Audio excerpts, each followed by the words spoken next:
أعوذ بالله من الشيطان الرجيم. بسم الله الرحمن الرحيم. يا أيها الذين آمنوا إن تطيعوا الذين كفروا يردوكم على أعقابكم فتنقلبوا خاسرين. بل الله مولاكم وهو خير الناصرين.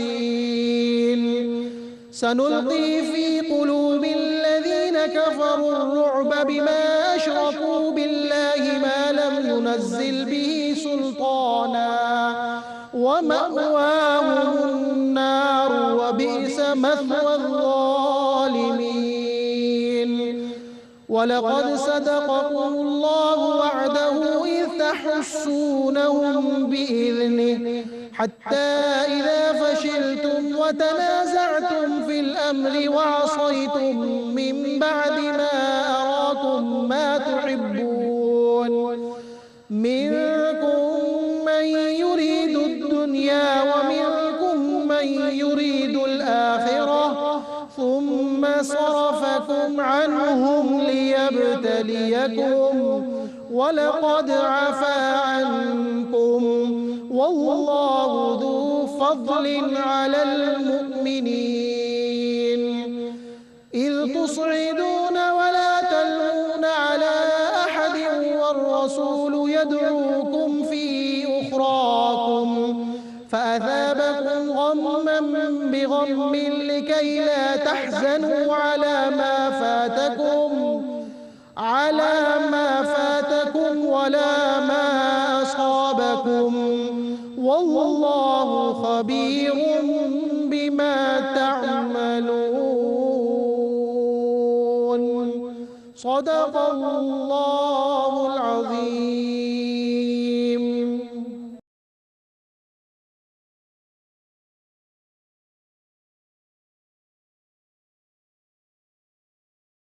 بسم الله الرحمن الرحيم. بسم الله الرحمن الرحيم.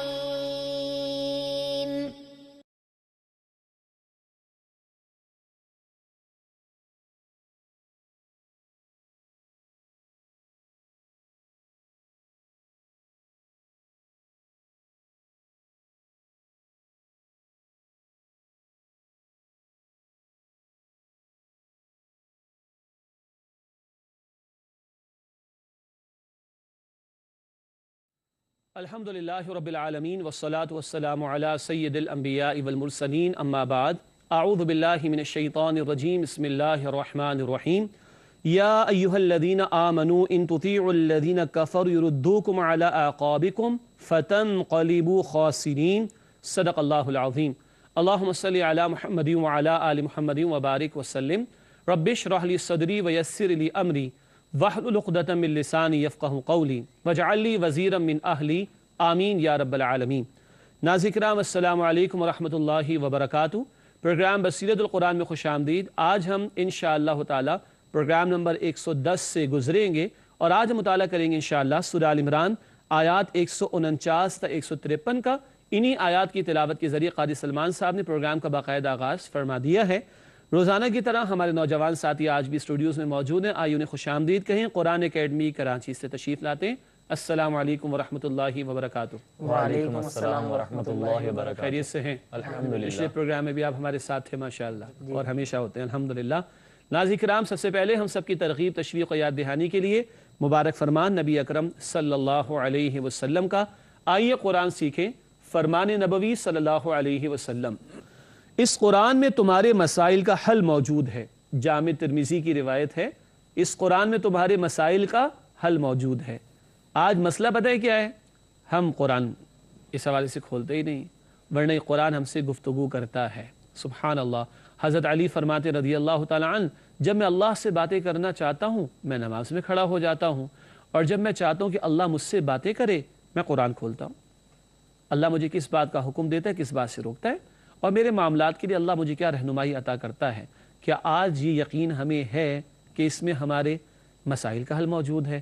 رسول اللہ کا ارشاد ہے صلی اللہ علیہ وسلم، اس قرآن میں تمہارے مسائل کا حل موجود ہے۔ اللہ مجھے اور آپ کو اپنے اس کلام مبین سے ہمارے تعلق کو مزید مضبوط کرنے کی توفیق عطا فرمائے، آمین۔ ناظرین کرام آگے بڑھتے ہیں اور آج کی زیر مطالعہ آیات کا ترجمہ کر لیتے ہیں۔ سورہ آل عمران آیات 149 سے 153 کا ترجمہ۔ ارشاد ہوا، اے ایمان والو، اگر تم کہنا مانو گے ان کا جنہوں نے کفر کیا ہے تو وہ پھیر دیں گے تمہیں الٹے پاؤں کفر کی طرف، پھر تم پلٹ کر ہو جاؤ گے خسارہ پانے والے، بلکہ اللہ تمہارا حامی ہے اور وہ بہترین مددگار ہے۔ ہم عنقریب ان لوگوں کے دلوں میں جنہوں نے کفر کیا تمہارا رعب ڈال دیں گے، اس لیے کہ انہوں نے اللہ کے ساتھ اس کو شریک بنایا جس کی اللہ نے کوئی دلیل نہیں اتاری، اور ان کا ٹھکانہ جہنم ہے اور بہت ہی برا ٹھکانہ ہے ظالموں کا۔ اور بے شک سچ کر دکھایا اللہ نے تم سے اپنا وعدہ جب تم قتل کر رہے تھے کافروں کو اس کے حکم سے، یہاں تک کہ تم ڈھیلے پڑ گئے اور تم نے رسول اللہ صلی اللہ علیہ وسلم کا حکم ماننے میں اختلاف کیا اور نافرمانی کی، اس کے بعد کہ اللہ نے تمہیں وہ دکھا دیا جسے تم پسند کرتے تھے، یعنی فتح۔ تم میں سے کچھ دنیا کے طلبگار تھے اور تم میں سے کچھ آخرت کے طلبگار تھے، پھر اللہ نے تمہیں ان سے پھیر دیا تاکہ تمہیں آزمائے، اور اللہ تمہیں معاف کر چکا، اور اللہ مؤمنوں پر بہت فضل کرنے والا ہے۔ اور جب تم اوپر چڑھے جاتے تھے اور پیچھے مڑ کر کسی کو نہ دیکھتے تھے اور رسول صلی اللہ علیہ وسلم تمہیں پکار رہے تھے تمہارے پیچھے سے، تو اللہ نے تمہیں غم پر غم پہنچایا تاکہ تم رنج نہ کرو اس پر جو تمہارے ہاتھ سے جاتا رہے، اور نہ اس مصیبت پر جو تمہیں پہنچے، اور اللہ خوب واقف ہے اس سے جو تم کرتے ہو۔ ناظرین کرام یہ ترجمہ سورہ آل عمران آیات 149 سے 153 کا۔ اب آگے بڑھتے ہیں اور ربط آیات کو سمجھتے ہیں، یعنی پچھلی آیات جو ہم سمجھ چکے اور آج کی زیر مطالعہ آیات، ان کا باہمی تعلق اور ربط کیا ہے۔ ربط آیات میں پہلی بات لکھی گئی ہے، گزشتہ آیات میں سابقہ انبیاء اور اللہ والوں کی اتباع کرنے کی ہدایت تھی۔ اللہ والوں کا ذکر آیا تھا نا، کیا کرتے تھے وہ؟ نبیوں کے ساتھ مل کر قتال کرتے تھے، جنگ کرتے تھے، یاد آ رہے ہیں؟ ماشاءاللہ۔ گزشتہ آیات میں سابقہ انبیاء اور اللہ والوں کی اتباع کرنے کی ہدایت تھی، اب منافقین اور مخالفین اسلام کے مشورے پر عمل نہ کرنے اور ان سے بچنے کی ہدایت ہے۔ پچھلے میں کچھ کرنے کا تھا، اب رکنے کا ہے۔ پچھلی آیات میں اللہ والوں کی اتباع کی طرف توجہ دلائی گئی تھی، اب منافقین اور دشمنان اسلام سے بچنے کی تلقین کی جا رہی ہے۔ ناظرین کرام ربط آیات کے بعد چلتے ہیں تعارف کی طرف۔ تعارف میں چند باتیں وہ ہم سمجھتے ہیں کہ جو زیر مطالعہ آتی ہیں آیات کی تشریح میں، لیکن ان کا مختصر جائزہ ہم شروع میں لیتے ہیں۔ آئیے تعارف کی طرف چلتے ہیں۔ سب سے پہلی بات تعارف میں لکھی گئی ہے، مخالفین اسلام کا مشن مسلمانوں کو ایمان کی دولت سے محروم کرنا ہے۔ یہ بات تفصیل سے آگے آئے گی آیات کی تشریح میں انشاءاللہ۔ دوسری بات تعارف کے ذیل میں لکھی گئی ہے، معرکہ احد میں مسلمانوں کی شکست کی وجہ نظم کی خلاف ورزی تھی۔ نظم کہتے ہیں ڈسپلن کو، ایک امیر ہو، اس کی بات سنی اور مانی جائے۔ اسلامی تعلیمات کے مطابق اجتماعیت کا یہ ڈسپلن اور یہ نظم ہونا چاہیے۔ لکھا ہے معرکہ احد میں مسلمانوں کی شکست کی وجہ نظم کی خلاف ورزی تھی۔ تیسری بات لکھی گئی ہے تعارف میں، وقتی شکست اللہ کی طرف سے بطور سزا نہیں بلکہ آزمائش کے لیے تھی۔ وقتی شکست ہوئی، ذکر ابھی آگے آئے گا، مگر یہ سزا کا معاملہ نہیں تھا بلکہ یہ آزمائش کا معاملہ تھا، اور مزید سمجھے گی یہ مسلمانوں کی تربیت کا ذریعہ بھی تھا۔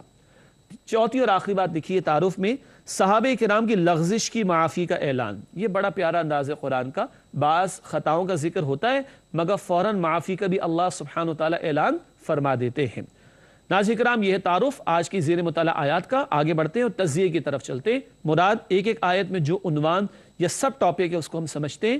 سورہ آل عمران آیات 149 تا 153 کا تجزیہ۔ سب سے پہلے آیت نمبر 149 149، کفار کا کہنا ماننا باعث ہلاکت ہے۔ اگر اہل ایمان کفار کی مانیں گے تو ہلاکت ہی ہلاکت ہوگی۔ آیت 150، کفار کے مقابلے میں مسلمانوں کا حامی و ناصر اللہ تعالی ہے۔ تو ایمان والوں کا توکل کس پر ہونا چاہیے؟ اللہ پر ہونا چاہیے۔ آیت 151 151 اللہ کافروں کے دل میں ان کے شرک کی وجہ سے مسلمانوں کا رعب ڈال دیتا ہے، مگر کون سے مسلمان؟ حقیقی اور پکے مسلمان اگر واقعتاً ہوں گے تو اللہ ان کی مخالفت کرنے والے کفار کے دلوں میں رعب ڈال دیتا ہے۔ آیت 152 غزوہ احد میں مسلمانوں کی شکست کی اہم وجہ نظم کی خلاف ورزی تھی۔ کیوں وقتی شکست کا معاملہ ہوا اس کی وجہ آئے گی، وہ ہے نظم کی خلاف ورزی، تفصیل آگے آیا چاہتی ہے انشاءاللہ۔ آخری آیت آج ہم سمجھیں گے انشاءاللہ، آیت 153 سورہ آل عمران، صحابہ کرام کے حزن و غم کا تذکرہ۔ حزن غم کو ہی کہا جاتا ہے، صحابہ کرام کے حزن و غم کا تذکرہ، انشاءاللہ اس کی تفصیل بھی آپ کے سامنے رکھی جائے گی۔ ناظرین کرام الحمدللہ زیر مطالعہ آیات کا ترجمہ، ربط آیات، تعارف و تجزیہ آپ کی خدمت میں پیش کیا گیا۔ آگے بڑھتے ہیں اور ایک ایک آیت کی تشریح کو سمجھتے ہیں۔ ایک بات پھر دہرا دوں کہ بار بار یہ دہرائی جاتی ہے بات کہ صاحب ایک ہی فارمیٹ پہ چل رہے ہیں۔ جی ہاں، قرآن 14 صدیوں سے جو چلا آ رہا ہے وہی قرآن پڑھنا ہے ہم نے انشاءاللہ آئندہ سالوں میں بھی، اور اسی فارمیٹ کو انشاءاللہ تعالی لے کر چلیں گے۔ ہر مرتبہ آیات نہیں ہوں گی جیسے جیسے مطالعے میں آگے بڑھیں گے، لیکن فارمیٹ انشاءاللہ تعالی وہی برقرار رکھیں گے۔ اب سب سے پہلے چلتے ہیں سورہ آل عمران آیت نمبر 149 کے مطالعے کی طرف۔ رب العالمین کی طرف سے ارشاد ہوا، یا ایھا الذین آمنوا ان تطیعوا الذین کفروا یردوکم علی اعقابکم فتنقلبوا خاسرین۔ سورہ آل عمران آیت 149 ہے، چلتے ہیں اس کے ترجمے کی طرف۔ ارشاد ہوا، اے ایمان والو، اگر تم کہنا مانو گے ان کا جنہوں نے کفر کیا ہے تو وہ پھیر دیں گے تمہیں الٹے پاؤں کفر کی طرف، پھر تم پلٹ کر ہو جاؤ گے خسارہ پانے والے۔ ترجمہ ہے سورہ آل عمران آیت 149 کا، مسلمانوں کو متنبہ کیا جا رہا ہے۔ آئیے اس آیت کی تشریح کی طرف چلتے۔ پہلی بات تشریح میں لکھی گئی ہے، جنگ احد کی عارضی شکست کے بعد مخالفین اسلام نے الزامات اور طعنوں کی بوچھاڑ شروع کر دی کہ صاحب یہ تو ہار گئے اور بڑے ان کو فتوحات کے دعوے تھے، یہ تو کفار کہیں گے نا اس طرح کی بات۔ اب وہ الزام تراشیاں کر رہے ہیں اور طعنے دے رہے ہیں، مسلمانوں کو بوچھاڑ ہو گئی ہے۔ تو ایسے میں مسلمانوں کو کیا تنبیہ کی جا رہی ہے، وہ ہے جو اس آیت میں بات آئی ہے۔ اب اس کی تشریح دوسرے پوائنٹ میں، مسلمانوں کو تنبیہ، کفار چاہتے ہیں کہ مسلمانوں کو رائے حق سے دوبارہ کفر کی طرف لوٹا دیا جائے۔ یہ جنگ احد میں یا غزوہ احد میں مقابلہ کس سے تھا؟ مشرکین سے تھا۔ اچھا، سورۃ البقرہ میں ہم نے ایک دلچسپ بات پڑھی تھی، یاد ہے؟ اہل کتاب میں سے یہود کیا چاہتے تھے؟ مسلمانوں سے بھی ہدایت چھن جائے۔ بلی کی مثال ہم نے دی تھی۔ ناظرین کرام آپ کو یاد ہوگی بات، بلی اگر ایک ایسی ہو جس کی دم کٹ جائے تو دوبارہ دم تو آئے گی نہیں، اب وہ کیا چاہے گی؟ باقی بلیوں کی بھی دم کٹ جائے۔ سمجھ آ رہی بات؟ ٹھیک ہے، ایک بلی کی دم اگر کٹ گئی تو واپس تو نہیں آ سکتی نا، وہ چاہے گی باقیوں کی بھی کٹ جائے۔ یہود بھی یہ چاہتے تھے کہ مسلمانوں کو ہدایت مل گیا، ہم ان کو بھی کفر کی طرف لے جائیں معاذ اللہ۔ اور یہ مشرکین کفار بھی کیا چاہ رہے ہیں؟ سارے دشمن بنے ہوئے مسلمانوں کے۔ اسی لیے حدیث میں آتا ہے الکفر ملت واحدہ، کفر ملت واحد ہے۔ اسلام کی دشمنی میں سارے کفار اکٹھے ہو جاتے ہیں۔ اللہ ہمیں کفار کے مقابلے میں حق کی بنیاد پر اکٹھا ہونے کی توفیق عطا فرما دے، آمین۔ بہرحال تنبیہ کر دی گئی کہ کفار چاہتے ہیں کہ مسلمانوں کو رائے حق سے دوبارہ کفر کی طرف لوٹا دیا جائے۔ اللہ ہمیں محفوظ رکھے کفار کی ہر قسم کی سازش سے۔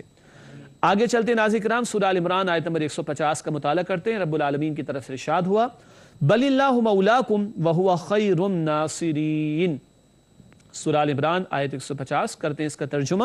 ارشاد ہوا، بلکہ اللہ تمہارا حامی ہے اور وہ بہترین مددگار ہے۔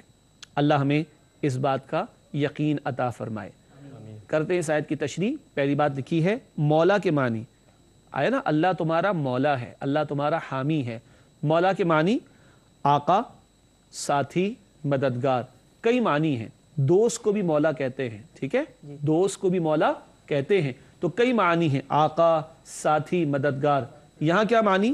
یہاں مولا سے مراد مددگار ہے، اور اصلاً اور سب سے بڑا مددگار کون ہے؟ اللہ سبحانہ وتعالی۔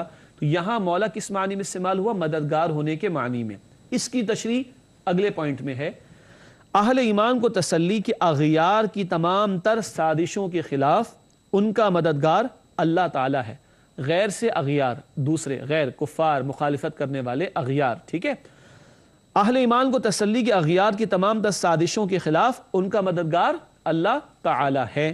اللہ آج ہمیں اس بات کا یقین عطا فرمائے کہ ہم یہ یقین کر لیں واقعتاً کہ اللہ ہی ہمارا مددگار ہے، پشت پناہ ہے، اور کفار کتنی سازشیں کر لیں، اگر ہمارا ایمان اللہ کی ذات پر ہو تو پھر اللہ ہی ہمارے لیے کافی ہو جائے گا انشاءاللہ۔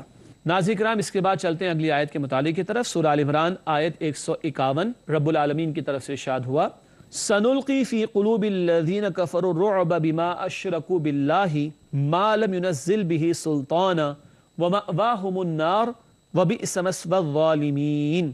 سورہ آل عمران آیت 151 ہے، کرتے ہیں اس کا ترجمہ۔ ارشاد ہوا ہم ان قریب ان لوگوں کے دلوں میں جنہوں نے کفر کیا تمہارا روب ڈال دیں گے، اس لیے کہ انہوں نے اللہ کے ساتھ اس کو شریک بنایا جس کی اللہ نے کوئی دلیل نہیں اتاری، اور ان کا ٹھکانہ جہنم ہے، اور بہت ہی برا ٹھکانہ ہے ظالموں کا۔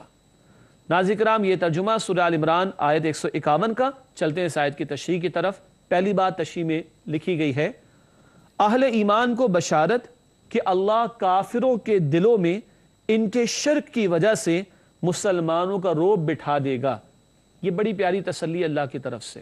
کفار کی سازشیں بھی ہیں، ان کے حملے بھی ہیں، ان کی تعداد بھی زیادہ، ان کے پاس اسلحہ بھی زیادہ، ان کی تیاری بھی زیادہ، جیسے بدر میں بھی ہوا اور دیگر مواقع پر بھی، مگر ایمان والوں کو تسلی کیا دی جا رہی ہے کہ اگر تم ایمان پر واقعتاً ڈٹے رہو گے تو ان سب کے مقابلے میں اللہ تمہارے لیے کافی بھی ہو جائے گا، اور ان کفار کے دلوں میں اللہ تمہارا روب پیدا کر دے گا۔ ناظرین کرام، مجھے اندازہ ہے کہ ایک سوال آپ کے ذہن میں آئے گا، آج ہمارے دلوں میں روب ہے یا کفار کے دلوں میں روب ہے؟ آج ہمارے دلوں میں روب ہے نا، ہم ڈرتے نا کافروں سے۔ کیوں روب ہے؟ اس لیے کہ اللہ کا یہ وعدہ ایمان والوں سے ہے۔ سوال ہے کہ کیا واقعتاً ایمان والے ہیں؟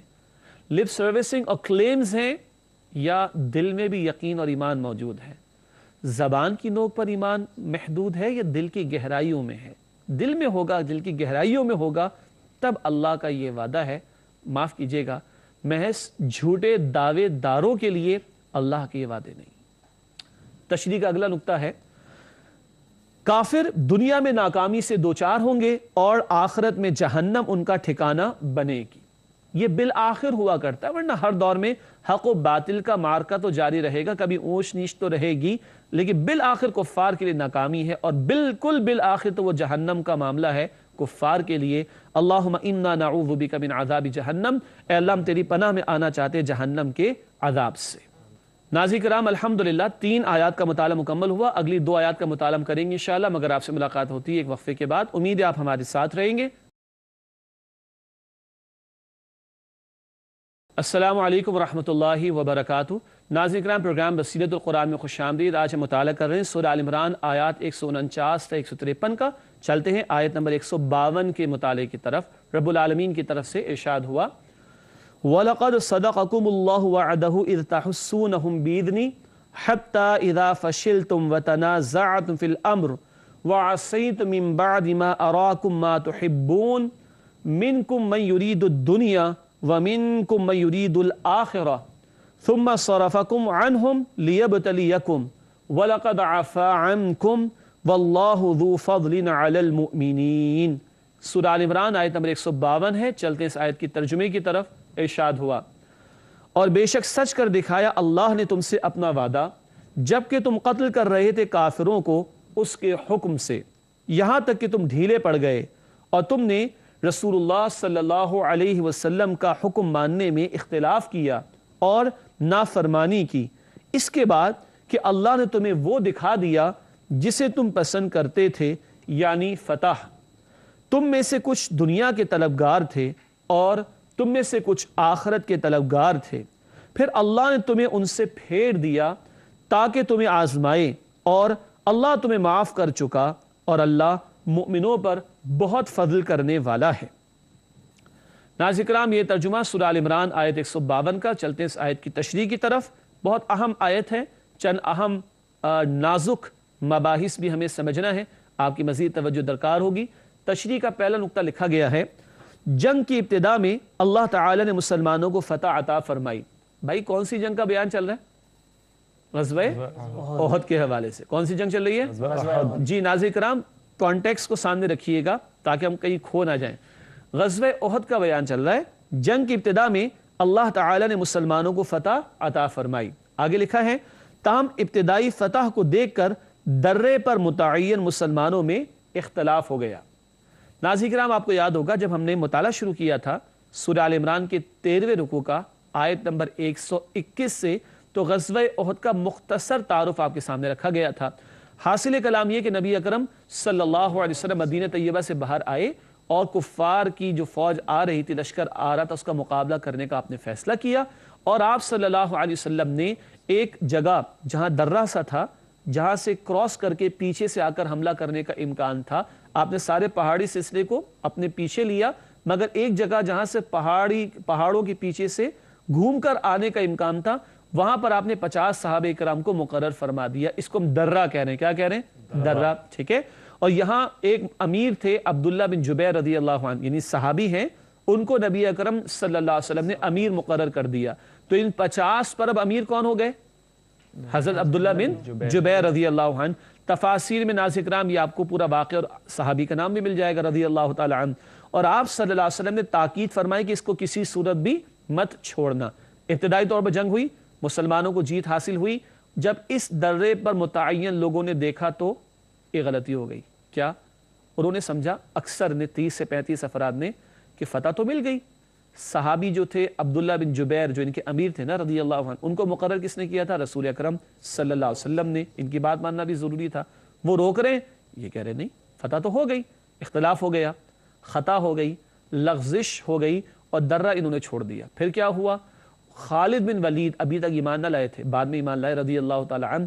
اس وقت وہ کفار کے لشکر میں تھے، انہوں نے وہ بھانپ لی جگہ، وہ درہ خالی ہو گیا نا، 10-15 لوگ رہ گئے، وہ پورا پہاڑ کے پیچھے سے چکر کاٹ کر آئے اور ان کو شہید کیا، اور پھر مسلمانوں کو شہید کیا۔ 70 صحابہ کرام احد میں شہید ہوئے ہیں۔ بات سمجھ آ رہی ہے؟ اس کو ذہن میں رکھیے گا۔ ناظرین کرام، یہ درہ اور درے پر 50 صحابہ تیر انداز مقرر کیے گئے، اور ان کے امیر تھے عبداللہ بن جبیر رضی اللہ تعالی عنہ۔ ان کی بات ماننے میں خطا کا معاملہ ہوا ہے، اس بات کو ذہن میں رکھیے گا۔ دوبارہ دیکھ لیں، نقطہ لکھا ہے تشریح کا، تاہم ابتدائی فتح کو دیکھ کر درے پر متعین مسلمانوں میں اختلاف ہو گیا۔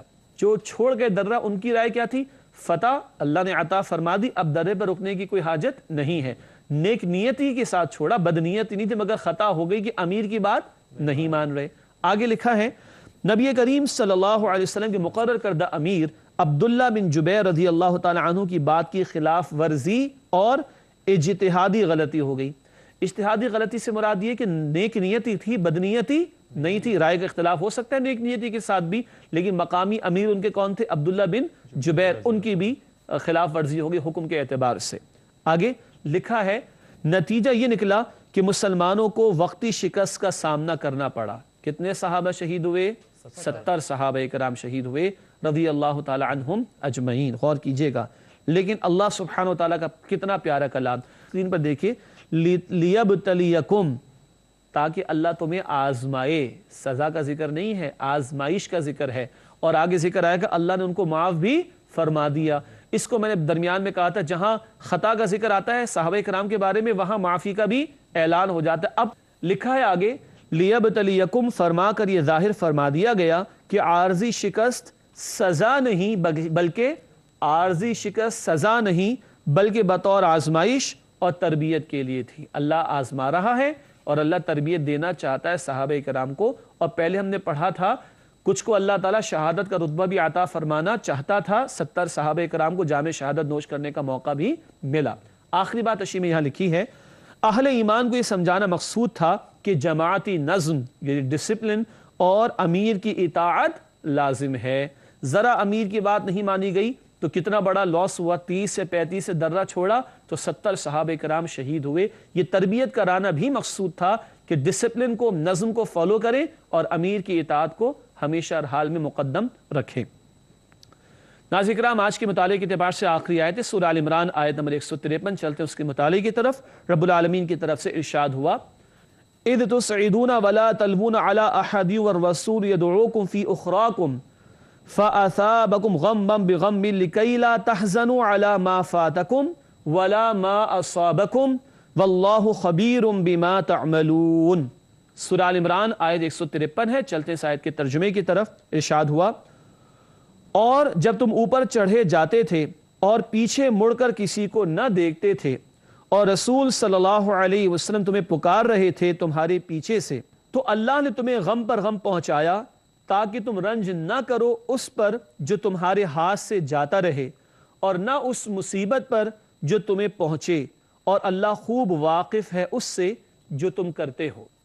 ناظرین کرام، یہ ترجمہ سورہ آل عمران آیت 153 کا۔ چلتے ہیں اس آیت کی تشریح کی طرف۔ پہلی بات لکھی گئی ہے تشریح میں، غزوہ احد میں مسلمانوں پر آنے والی مشکلات کا اور افراتفری پھیل جانے کا بیان۔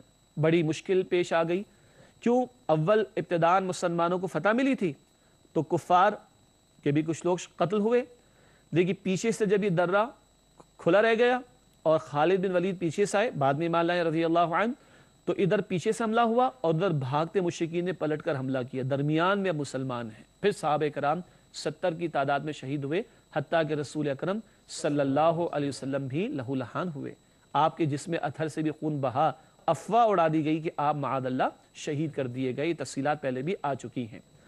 اگلی بات لکھی ہے تشریح میں، رسول اللہ صلی اللہ علیہ وسلم چند ساتھیوں سمیت پیچھے رہ گئے اور مسلمانوں کو پکارتے رہے۔ آپ استقامت کا پہاڑ بن کر کھڑے ہوئے اور الیہ عباد اللہ، اے اللہ کے بندو میری طرف آؤ۔ جب اللہ کے رسول کی پکار سنی تو صحابہ کرام پھر آپ کے پاس جمع ہوئے اور پھر پتھر اوپر پہاڑوں سے برسائے گئے اور کفار کو بھگایا گیا۔ تفصیل تفاسیر میں پڑھی جا سکتی ہے سیرت کی کتابوں میں بھی۔ اگلی بات لکھی ہے تشریح میں، کئی غموں کی طرف اشارہ۔ ذکر ہے نا، غم پر غم پہنچایا اللہ تعالیٰ نے، اور غم پر غم پہنچائے جانے سے مقصود کیا تھی؟ تربیت۔ کیسے کیسے غم؟ 4 باتیں لکھی گئی ہیں۔ نمبر 1، فتح سے محرومی، ابتدائی فتح ملی پھر شکست کا معاملہ ہو گیا وقتی طور پر۔ نمبر 2، مسلمانوں کی شہادت اور زخمی ہونا، مسلمانوں کی شہادت اور زخمی ہونا، 70 صحابہ شہید ہوئے، کچھ زخمی بھی ہوئے۔ نظم کی خلاف ورزی، اب مقامی امیر کون تھے؟ عبداللہ بن جبیر رضی اللہ تعالیٰ عنہ، ان کی بات نہیں مانی گئی۔ اور چوتھی اور آخری بات، رسول اللہ صلی اللہ علیہ وسلم کی شہادت کی افواہ۔ یہ پے در پہ غم پہنچے ہیں مسلمانوں کو۔ مگر ایک اہم بات آگے تشریح میں لکھی ہے، غموں کا مقصد برداشت کرنے کی قوت اور عزم و حوصلہ پیدا ہو۔ غم سے اتنا گزارا جائے، مشکلیں اتنی پڑی مجھ پہ کہ آسان ہو گئیں، ابھی آگے اور مشکل تر مراحل آنے نا صحابہ کرام پر، تو ان غموں سے گزار کر ان کی تربیت کی جا رہی ہے اور آئندہ کے مشکل تر مراحل کے لیے انہیں تیار کرایا جا رہا ہے۔ ناظرین کرام، الحمدللہ آج کی زیر مطالعہ آیات کا مطالعہ کسی درجے میں مکمل ہوا۔ آج ہم مطالعہ کر رہے تھے سورہ آل عمران آیات 149 سے 153 کا۔ اب چلتے ہیں ہمارے نوجوان ساتھیوں کی جانب اور ان سے پوچھتے ہیں آج وہ ہم سے کیا سوالات کر رہے ہیں۔ جی، سب سے پہلا سوال احمد آپ کریں گے؟ جی سر، یہ بعض تفاسیر میں غزوہ احد کے صحابہ کرام رضی اللہ تعالیٰ عنہ کے بارے میں یہ رائے بھی آتی ہے کہ انہوں نے مال غنیمت کے خاطر جو ہے اپنا درہ چھوڑ دیا تھا۔ ٹھیک ہے، اس کی وضاحت کریں۔ اس کی وضاحت کر دیں۔ جی ناظرین کرام، یہ بڑا اہم سوال ہے۔ ایک رائے تفاسیر میں یہ بھی یقیناً موجود ہے، مفسرین نے بیان فرمائی کہ جب ابتدان فتح ہو گئی تو مسلمان کامیاب ہوئے، اب جو مال ہے وہ مال غنیمت قرار پائے گا، تو یہ 30 سے 35 صحابہ کرام درہ چھوڑ گئے تو وہ مال غنیمت کی وجہ سے وہاں چلے گئے تھے۔ یہ رائے بھی تفاسیر میں موجود ہے۔ تاہم ایک اور رائے میں نے آپ کے سامنے رکھی، وہ بھی اسلاف اور بزرگوں نے بیان کی ہے۔ اب جب آرا 2 ہوں تو جو زیادہ بہتر ہو، اور پھر بات کس کے متعلق ہو رہی ہے؟ صحابہ کرام کے بارے میں رضی اللہ تعالی عنہ مجمعین، تو جو ان کی شان کے مطابق ہو، زیادہ اچھی بات یہ ہوگی کہ اس بہتر رائے کو ترجیح دی جائے۔ قرآن حکیم میں سورہ صف کے آخر میں آتا ہے وَأُخْرَى تُحِبُّونَهَا نَصْرٌ مِّنَ اللَّهِ وَفَتْحٌ قَرِيبٌ۔ تحبون کا لفظ آیا تھا نا، ناظرین کرام نوٹ کیجئے گا، بڑا نازک مسئلہ ہے یہ۔ تحبون کا لفظ آیا کہ جو تمہیں پسند ہے وہ تمہیں نظر آ گیا، تو سورہ صف میں جائیے 28 پارے میں، اس کے آخر میں ذکر آتا ہے وَأُخْرَى تُحِبُّونَهَا، ایک اور شے بھی جسے تم پسند کرتے ہو، نصر من اللہ وفتح قریب، اللہ کی طرف سے نصرت کا آ جانا اور قریبی فتح کا مل جانا۔ تو یہ جو رائے پیش کی گئی کہ کیا دیکھ لیا تھا صحابہ کرام نے؟ فتح دیکھ لی تھی۔ اور فتح کیوں پسند تھی؟ تاکہ دنیا میں اللہ والوں کو فتح ملے گی تو زمین پر کس کا نظام قائم ہوگا؟ اللہ کا نظام قائم ہوگا۔ یہ بات اور رائے زیادہ بہتر معلوم ہوتی ہے، قرآن کا اشارہ بھی ملتا ہے، اسلاف و بزرگوں نے بھی بیان کی، اس لیے ہم نے وہ رائے بیان کی کہ صحابہ کرام میں کوئی معاذ اللہ بدنیت ہی نہیں تھی، مال غنیمت کے مقابلے میں وہ فتح جو مل گئی تھی اس کا عنصر زیادہ تھا، وہ چلے گئے، خطا پھر بھی ہو گئی۔ اور دوسری بات، غزوہ بدر تو ہو چکا نا، ناظرین یہ بھی نوٹ کیجئے گا، غزوہ بدر 2 ہجری میں ہو گیا، اس کے اندر جو تفصیلات ہیں وہ بیان ہوئی ہیں قرآن میں سورہ انفال میں، یعنی بدر کی تفصیلات کہاں بیان ہوئی؟ سورہ انفال میں۔ سورہ انفال میں جائیں گے 10ویں پارے کے شروع میں مال غنیمت کے معاملات کو حل کر دیا گیا، اور غنیمت میں مجاہدین کا حصہ کتنا ہوگا، بیت المال کا کتنا حصہ ہوگا طے ہو گیا۔ تو بدر ہو چکا 2 ہجری میں، احد 3 ہجری میں ہو رہا ہے، بدر کے بعد سورہ انفال آ چکی، تو حصے تو متعین ہو گئے، تب صحابہ کرام کیوں بھاگیں گے کہ ہمیں مل جائے گا ہمیں مل جائے گا؟ حصے تو متعین ہیں، اس لیے زیادہ بہتر رائے کون سی ہے کہ فتح دیکھی تو وہ درہ چھوڑ گئے، مگر خطا ہوئی اس پر تنبیہ اللہ کی طرف سے آ گئی، مگر یہ بھی بتا دیا تربیت بھی مقصود تھی، اور یہ بھی بتا دیا کہ اللہ ان کو معاف فرما چکا ہے۔ بات واضح؟ ناظرین کرام نوٹ کر رہے ہیں، سوال ایک جملے کا ہوتا ہے لیکن بعض اوقات تشریح کرنی پڑتی ہے جواب کے اعتبار سے بھی۔ جی صہیب آپ کا کیا سوال ہے؟ جی غزوہ احد میں امیر کی بات نہ مانی صحابہ کرام نے تو اتنا بڑا نقصان ہو گیا، تو اس حوالے سے آج ہمارے لیے کیا حکم ہے؟ ماشاءاللہ بہت پیاری بات ہے۔ آج بھی کوئی امیر ہونا چاہیے کہ نہیں؟ آج بھی نظم اور ڈسپلن ہونا چاہیے کہ نہیں؟ میں چھوٹی سے لے کے بڑی سے تک بات بتا دیتا ہوں، چھوٹی بات سے لے کے بڑی بات تک بتائے دیتا ہوں۔ ناظرین کرام نوٹ کیجئے گا، گھر کا امیر کسے بنایا گیا؟ مرد کو۔ سورہ نساء 34 الرجال قوامون علی النساء، مردوں کو عورتوں پر حاکم یا منتظم بنایا گیا۔ حاکم سے پریشان نہیں ہونا چاہیے، سورہ نساء کی 34 عنقریب آیا چاہتی ہے، پڑھ لیں گے انشاءاللہ۔ ذمہ داری بنائی دی گئی، بالآخر اتھارٹی گھر میں شوہر کی ہوگی، والد کی ہوگی، ٹھیک ہے؟ گھر سے باہر آئے، سفر میں جا رہے ہو، حدیث شریف میں آتا ہے 3 بھی ہو تو ایک کو امیر بنا لو۔ کارپوریٹ سیکٹر ہوگا، بہت سارے ڈائریکٹرز کسی کمپنی میں ہوں گے، مینیجنگ ڈائریکٹر ایک ہوگا، ہر جگہ آپ دیکھیں گے ٹاپ پر ایک ہے، ساری کائنات کا ایک ہی خالق اور ایک ہی مالک ہے، کون؟ اللہ۔ یہ ڈسپلن ہے نا؟ اسی طرح مسلمانوں کی اجتماعیت میں بھی ڈسپلن ہونا چاہیے۔ اگر اسلامی حکومت اور اسلامی خلافت قائم ہو تو مسلمانوں کا خلیفہ ہوگا، وہی امیر ہوگا، اور اگر اسلامی خلافت قائم نہ ہو تو اس کو قائم کر رہا اہل ایمان کی ذمہ داری، اور قائم اکیلے اکیلے نہیں ہوگا بلکہ جد و جہد کرنی ہوگی، اور جد و جہد کے لیے جماعت ہوگی، اس جماعت کا امیر ہوگا۔ تو گھر میں امیر، سفر میں امیر، مسجد میں امام، وہ بھی امیر ہے نا، وہ کہتا اللہ اکبر ہم کہتا اللہ اکبر، باہر آؤ تو اداروں میں بھی امیر ہوں گے، اور ٹاپ پہ مسلمانوں کا ایک امیر خلیفہ ہو، اس کی بات مانی جائے۔ اگر وہ نہیں تو اہل ایمان اجتماعی جد و جہد کریں دین حق کی غلبے کے لیے، اور اس جد و جہد کے لیے بھی ان کی جماعت میں ایک امیر ہونا چاہیے جس کی بات سنی جائے اور مانی جائے۔ کلیئر ہے؟ اللہ ہمیں عمل کی توفیق دے۔ جاری صاحب کے پاس کیا سوال ہے؟ میرا سوال یہ ہے کہ آیت نمبر 150 کے اندر بیان فرمایا گیا بل اللہ مولاکم، ٹھیک ہے، یہاں پہ فرمایا کہ اللہ تمہارا مولا ہے، ہاں، تو یہاں مولا سے کیا مقصد ہے؟ مولا سے کیا مقصد ہے، یا اللہ کے لیے مولا کا لفظ استعمال ہوا تو کیا مقصد ہے؟ اس طرح سوال کر لیں، آپ کا ریفریز۔ ناظرین کرام نوٹ کیجئے گا، ہم نے ذکر کیا تھا کہ مولا کے معنی آقا کے بھی ہیں، ساتھی کے بھی ہیں، دوست کے بھی ہیں، مددگار کے بھی ہیں، یہ ایک دوسرے کے لیے بھی استعمال ہو سکتا ہے۔ مولا لغوی معنی میں، دوست کے معنی میں، ہاں اصل مولا کون ہے؟ اللہ سبحانہ وتعالی۔ مددگار کا لفظ ہے نا بل اللہ مولاکم، اللہ ہی تمہارا مولا ہے، تو سب سے بڑھ کر ہمارا مددگار، ساتھی، آقا، دوست کون ہے؟ اللہ سبحانہ وتعالی۔ اور انداز سے سمجھیے، کل نفع نقصان کا مالک کون؟ اللہ سبحانہ وتعالی۔ اپنی مشکلات میں کس کی طرف رجوع کرنا چاہیے؟ اللہ کو۔ حاجات و دعائیں کس سے مانگنی چاہیے؟ اللہ کو۔ سب کچھ ہونے کا یقین کس سے ہونا چاہیے؟ اللہ سے۔ ان سارے معنی کو کیا کہیں گے؟ اللہ ہمارا مولا ہے، ٹھیک ہے؟ اللہ ہمیں اس کا یقین اور اسی کے تقاضوں پر عمل کی توفیق عطا فرمائے۔ ناظرین کرام پروگرام کے آخری لمحات اور چند مختصر سیگمنٹ۔ سب سے پہلے قرآنی معلومات کا سیگمنٹ۔ آج بھی ابراہیم علیہ السلام کے تعلق سے ایک بات ہے، آئیے اس کا مطالعہ کر لیں۔ اس بات کا لکھا ہے قرآنی معلومات میں، حضرت ابراہیم علیہ السلام کا ذکر کثرت سے قرآن کریم میں ہوا ہے۔ آپ اہل کتاب، مشرکین اور مسلمان سب کے نزدیک معتبر ہستی رہے ہیں، ٹھیک ہے؟ سورہ البقرہ میں ہم نے سمجھا تھا ابراہیم علیہ السلام کی شخصیت ایک مرکزی شخصیت تھی، مسلمان بھی انہیں تسلیم کرتے ہیں، یہود بھی کرتے تھے، نصارہ بھی کرتے تھے، اور مشرکین بھی۔ بہرحال کثرت سے ابراہیم علیہ السلام کا ذکر ہے، اور تمام ہی لوگوں کے نزدیک ان کی ذات معزز اور مکرم اور معتبر ہے۔